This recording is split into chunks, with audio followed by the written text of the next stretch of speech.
Vous avez eu cette prise de contact avec le SIPA. Quelle a été votre impression à ce moment? On s'est dit, on arrive à la maison, vraiment. Ouais.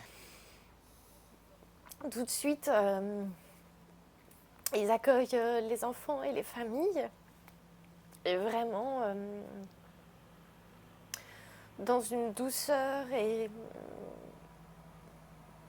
beaucoup de compréhension.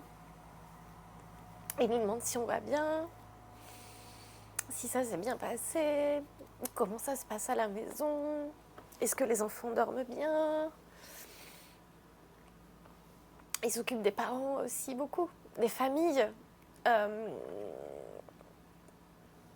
et des enfants, bien sûr. Enfin, ça vraiment, c'était quand on passe la porte du SIPA, toutes les filles, bon, il n'y a que des filles, donc je suis obligée de dire les Oui, filles. il n'y a que des filles, c'est juste. Toutes les filles sont toujours souriantes, toujours un petit mot. Une fois qu'on est dedans, donc il y a une vraie routine qui s'installe, que ce soit pour les parents ou les enfants, je pense. Quand on revient le chercher, il y a un feedback sur comment ça s'est passé. Il y a toujours des remarques, un moment d'échange qui au final dure toujours un petit peu et qui permettent d'être vraiment en continu sur l'évolution de l'enfant. Ces premiers progrès qui vous ont vraiment marqué? Je pense le regard, le fait qu'il nous regarde plus. Et puis le début de la parole. Les syllabes, donc, quand il est rentré au SIPA, il avait 22 mois. Il disait papa, maman. Et très vite, il a décollé. Oui, alors, très vite. Il a dit des syllabes. Bah, des choses qu'on n'arrive vraiment pas à lui faire dire. Ça a stagné pendant très longtemps. Enfin, stagné. Ça a progressé comme ça. Et puis, presque un an après son entrée au SIPA, en fait, tout d'un coup, ça fait comme ça.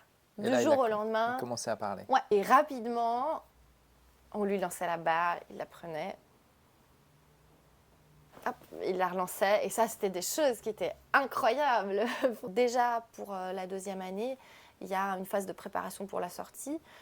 Que l'enfant aille à l'école, à la crèche ou en établissement spécialisé, il y a de toute façon, dès le début, on l'a compris, dès le début de la deuxième année, tout le long de la deuxième année, cette préparation au projet de suite. Au projet de suite, quel qu'il soit. Les coachings, par exemple, ne sont plus systématiques, ou en tout cas, ils n'ont pas le même objectif. L'objectif des coachings, c'est justement plutôt d'ajuster par rapport à l'enfant, avoir une discussion sur qu'est-ce qui va pas, qu'est-ce qu'on peut ajuster. Donc, c'est un peu différent. Mais après, souvent, c'est plus des choses, j'ai envie de dire, ad hoc. Ok, bon, ben maintenant, comment on fait pour la propreté?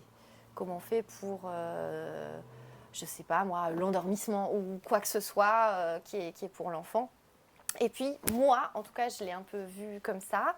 Sur la dernière année, je me disais, il faut qu'on pense à tout ce qu'il y a à régler, à travailler avec lui. Parce qu'une fois qu'il sera sorti du SIPA, cette convergence de ressources, de gens et d'attention autour de lui et autour de la famille, ce sera fini. Donc, et c'est vrai, c'est fini ou? Non, c'est pas vrai, mais à ce moment-là, c'est ce que je croyais.